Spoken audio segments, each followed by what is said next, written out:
Attention all real estate agents, are you exhausted because you can't find houses for your buyers in this crazy market?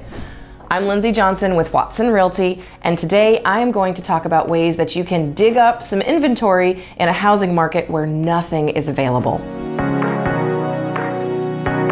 It's no secret that we're in a seller's market right now. Across the board, different areas, we're all seeing the same issue. There's no inventory. We've got way more buyers than we have houses to sell. So when you're an agent and you're representing buyers, what do you do? One of the things that I like to do is setting up an auto search for my customers. Check your MLS because oftentimes there's a setting where you can go and set up specific searches for certain criteria. You can base it on your customers' wants and needs. If they want a pool home, square footage, certain neighborhoods or locations, price, age of the home, whatever the criteria is that's important to your customer, you can put all of that in, and then the moment that a house comes on the market that meets that criteria, you're gonna get an instant notification. And you can set it up where your customers get that same notification as well. But remember, that's just in the MLS. So if there are FSBOs, for sale by owners, you gotta keep a lookout for those too. The next thing is called a Yikes Letter. And I actually learned this from Tom Ferry. It's a great way to get ahead of the game when you're in a competitive market with low inventory, particularly if your buyers have a very specific house that they're looking for, or even better, a specific neighborhood. You can, with your buyer's permission, write a letter introducing your buyers to the owners in that neighborhood. You don't want to give too much personal information, but maybe using their first name, their occupation. Again, you got to get your customer's permission to do this.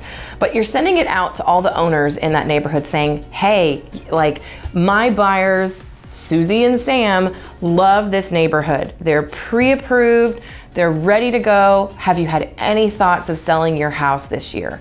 And that's a great way to be proactive on behalf of your buyers, and maybe even you pick up a listing or two.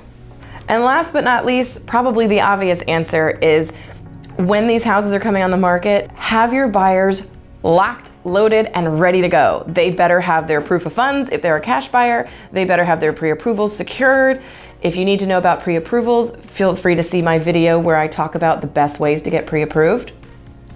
And then make sure that they have their terms figured out, because if you get in a multiple offer situation, which, let's face it, is super common these days, make sure that they know what they can do for escrow, how flexible they can be on closing. You've got to have your arsenal full so that you can put the strongest offer forward and hopefully win the bid. Fellow agents, I feel you. This market is insane right now. I am fighting for my buyers every day to make sure that I can get them in the home that they love. So I hope that you found this video helpful. If you found value in this, please be sure to click the subscribe button and the notification bell, because agents, I've got a great video coming out for you next week about how to interview at a broker, and if you're a new agent, what questions you should ask, and I think it's gonna be really helpful. So until then, I'm Lindsey Johnson with Watson Realty. Have a great day.